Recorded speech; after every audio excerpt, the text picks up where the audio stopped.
Gracias a Raquel, a Alex y daros las gracias, ¿no?, a toda la Agencia de las Naciones Unidas para la Población Refugiada de Palestina.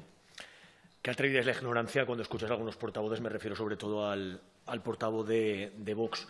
Yo voy a hablar desde el conocimiento. Yo en el año 2002 estuve en los campamentos refugiados de Líbano y de Jordania en la conmemoración de los 20 años de la masacre de Sabra y Shatila.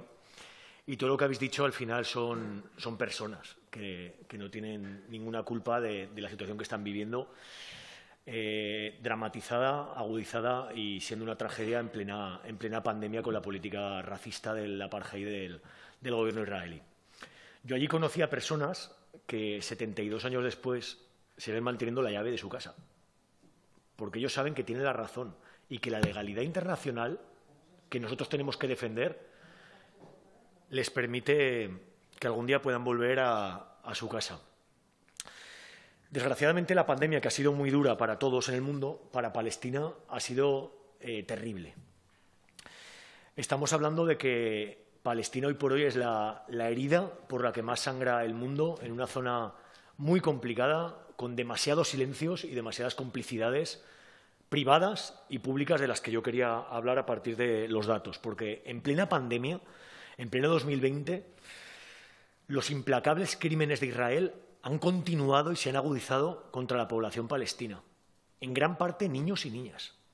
Estamos hablando, lo más grave son las ocupaciones ilegales que se siguen haciendo, saltándose todas las resoluciones de la ONU y todo lo que son los acuerdos internacionales, las demoliciones de viviendas, desplazamientos forzosos, asesinatos, detenciones, encarcelamientos, apropiaciones de tierras, en una política que, lógicamente, es una política de apartheid, que lo que busca es el aniquilamiento total de la población de Palestina. Y yo voy a dar datos. Vosotros habéis dado uno que es durísimo, ¿no? Cuando estamos diciendo a la gente que se quede en casa para salvaguardar la salud, Israel solamente en el año 2020 ha tirado 900 casas de palestinos. Estamos hablando que ha dejado a 6.300 personas en la calle, la mitad niños y niñas. 4.600 palestinos en 2020 han sido detenidos, 543 niños y niñas. 1.100 de estas detenciones son sin cargos, sin juicios. Gente que a veces no sabemos ni dónde están, como la detención ayer de uno de los trabajadores del Comité de Trabajo de Salud, que fue detenido y no sabemos dónde está ni qué cargos se le imputan. Desde el comienzo de la ocupación, Israel ha detenido a más de 1 millón de palestinos. Pero es que solo este año ha habido 79 niños y niñas que han sufrido torturas y malos tratos y 15 ahora mismo están en régimen de aislamiento, menores de edad. Solamente en Jerusalén ocupada, que básicamente lo que están intentando es aislarla del territorio natural palestino, ha habido este año 31.000 asentamientos de colonos terroristas más. Solamente este año, en 2020, en plena pandemia. Ha habido 31 asesinatos, 9 de ellos niños y 2.600 heridos en 2020, en la pandemia. Es decir, estamos hablando de una violencia estructural que goza de una impunidad absoluta, porque solamente el 0,7% de las denuncias de Israel frente a estas personas tienen acusaciones. La gran mayoría son absolutamente arbitrarias. Si hubiera un procesamiento judicial, si hubiera delitos, bueno, pues entonces hablaríamos en otros términos, pero es que estamos hablando de que solamente el 0,7% de las denuncias tiene acusaciones que llegan a juicio. Y yo quería hacer únicamente dos referencias para terminar. Una es la complicidad privada.